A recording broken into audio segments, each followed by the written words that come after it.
All right, y'all, bear with me. We back with another episode of what might be the side out. I still haven't figured that out. That's something for another time. But tonight we got SMU and Pitt. Okay, so I literally just finished watching the game, so this is gonna be a little disheveled and a little less stat wise. They played today, which is Wednesday, and then they play again on Sunday. So I'm gonna try to get this one out before the Sunday game and then, you know, do the Sunday one.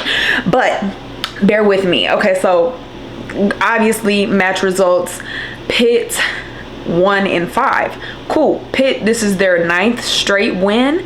And if you look at what happened last year, SMU was one of the only teams, if not the only team, to upset Pitt and to give them their loss. So one thing that I love about both of these teams is that they are wild card teams. Like SMU, I told y'all earlier in the season, SMU just be popping up, taking names, knocking off your faves. No, SMU has also beat Nebraska before. Come on now. Cool. Pitt also started off the season with 2 losses to Nebraska and Florida. So from there, they were pretty much rolling. Again, 9th straight win. Played some tough opponents. Whoa, cool. Whoop-de-doo. If you know, you know. Cool. So let's get into this match. Went to 5 sets. Match sets 1 and 2 I did not catch, so I'm not going to speak so much on those. I do believe there was an injury on Pitt's side. I believe they had an outside hitter go down. I have to go back and check. I told y'all it's a little disheveled, but we're gonna go with what I saw. So number 1, let me get some correct names. Cool, because I got the roster pulled up, because like I said, this is just a little more disheveled than I like to do it, but cool. So let's talk about what SMU did well. SMU is a team that prioritizes serving tough over serving consistently. Now, high risk, high reward, but when it works, it works. Like, that just is what that is. And there were many times where it did work, and I will say in set number 3, which was obviously a must-win set for them, with them being 1-1. No, set number 4, I'm sorry. Yeah, them being 1-1. Set number 4 for SMU was a beautiful display of serving, like very tough serving, high risk, high reward. But on the other side of that, you saw honestly both teams, like Pitt and SMU, served out and in the net a lot. There were a ton of service errors on both sides, but SMU just served so aggressively that you take that risk. You're either gonna get an ace, which they did a lot of, or it's an error, and that's a free point that you just gave the other team. Cool. Other things that they did well: Malaya Jones, clock it. Let me tell you something. And obviously SMU has some cool faces up there, some new faces. That's the only thing with them, is that they put together a lot of different superstars on their team, and that's why they've been able to knock some teams off like that. But they're not super comfortable playing with each other, and I think that's something that only comes with time. You got the Big South Libero of the Year, Jordan Schillings, back there holding it down for you. I really like Maddie Shears. Listen, Maddie Shears was holding it down with the aces, baby, okay? She got down and did not play.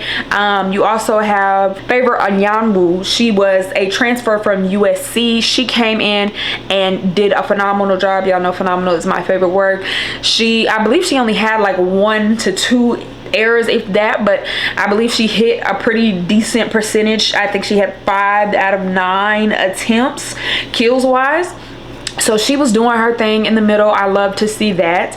And they really just got a lot of momentum, Lord Jesus. And that's one thing that I say all the time, y'all. Volleyball is a game of momentum, and once it's yours, you're rolling. And that is also, let's talk about the challenge. Let's talk about the challenge and why I'm a fan of it, for more reasons than one. Obviously, for the fact that you get to literally challenge calls, because sometimes refs, you know what I'm saying, maybe they be needing another prescription in their glasses sometimes. But what I like is that it's also a momentum breaker. Now, there's a positive and a negative side to that, because also sometimes it's just like you're twiddling your thumbs, you're getting cold, you're losing that focus. It's really icing whoever, you know, the other team, but it is a momentum breaker, and that's something that you kind of see at different times between this match.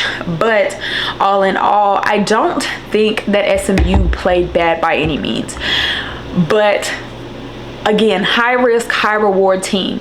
Service errors, killer. Also, serve receive broke down a lot. Now, that's not specific for them. That happens to everyone, and it also happened to Pitt at points in this match. But we saw very clearly where in that third set, serve receive really broke down for them. And it made it difficult for them to be able to, you know, give the setter a decent ball to be able to put anything away. And I get it, we want to give the setter the perfect pass, but in times where you have teams that are serving tough, and I mean serving tough, it's difficult. And all you have to do is absorb the ball. All you have to do is absorb the ball and literally just give your setter something about in the middle of the court. At that point, if you won't overpass it, baby, we would prefer it be on our side. You know what I'm saying? And that's where we saw some issues there, and I think that was a part of SMU's downfall. So just those, again, aggressive serves, high risk, high reward, but when it's not, it's not, and it's a free point. So I think that was definitely some of their downfall. And then that serve receive inconsistency really hurt them a lot, and that's difficult to watch when you see a team. I'm talking about they fought like set number 4. I want to say they definitely rolled in. They rolled in and they fought and they battled. But set number 5, Pitt had pretty much all the momentum. At one point, it was like 13-3, I think. And SMU was able to come back within like 9. So if they could have just had that before that got to that 14, you know, once you have that spiral, it's really difficult to get it back after that. But there was literally one point where it was like Pitt was up 8 to like 2. You know what I'm saying? Like, it's hard to fight back after that. But I commend them. They did a phenomenal job. Y'all know that's my word. And they didn't give up. So obviously SMU is that girl. Yeah, clock it. Okay, cool. On the Pitt's side, obviously we have Olivia Babcock, player of the year, defending player of the year, and making a run for it this year again with, I want to say the stat sheet that I saw might have been a little off, might not be updated yet, but I want to say she had 19 kills out of 26 attempts, hitting around a 400, I believe. And like I said, this is now their 9th straight win, coming off of those 2 losses in the beginning of the year. And Olivia Babcock is really who she thinks she is. Like, I cannot yai. Now, I will say SMU did a good job of getting them out of rhythm, because one thing that's really difficult as an outside hitter specifically is when you have to pass the ball and then go ahead and transition back and get a good swing in. That's actually a lot more difficult than people understand, and that's why a lot of times you see them getting out of the way and letting the back row take it. But a lot of times, if you're an outside, you have to have a decent passing and serve receive record.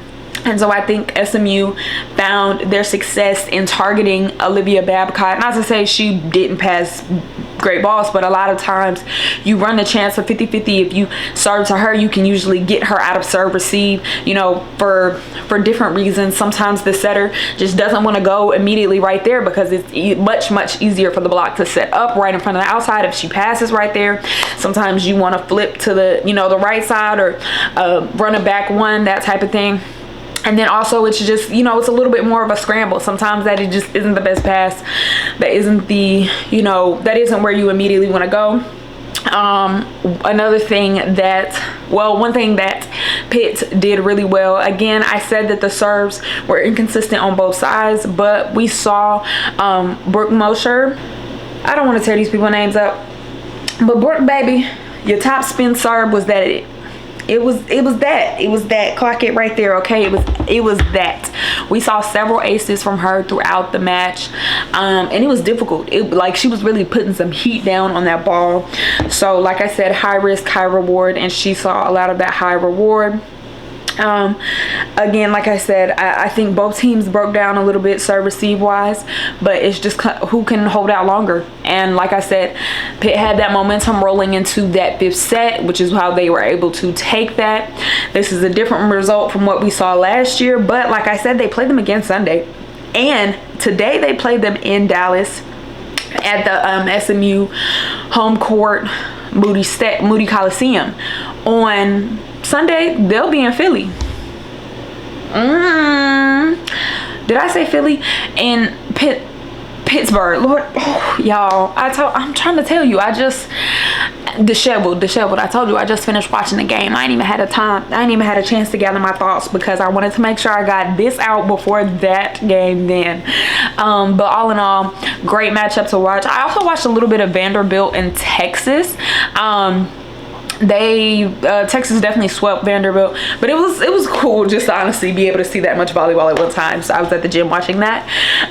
Yeah, but like I said, this was a little more but the shelver version. Hopefully Sunday's version was a little more put together. I get people's names right. I apologize. Well, this is not in advance, but I apologize in the post for anybody's name I may have butchered. Like I said, disheveled, but great game to watch. Kudos to both teams. Head coaches did an amazing job, I think, coaching. I haven't seen any, honestly. Listen, I know you may say like, oh, what does bad coaching look like? You know when you see it, and I haven't seen that. I've seen a lot of timeout second at the right time challenges, trusting your players. That's a lot to trust your players to say, hey coach, I didn't touch that ball. Hey coach, that ball was in. And high risk, high reward. If you're right, you're right. If you're wrong, you lose a challenge. Womp womp. But like I said, also great job using those challenges at times to ice servers, to ice plays, to ice momentums, that type of thing. Let me know, what y'all want to see more of, what y'all want to see less of, what I'm not doing, what I could be doing better. And yeah, make sure you like, subscribe. I love you guys.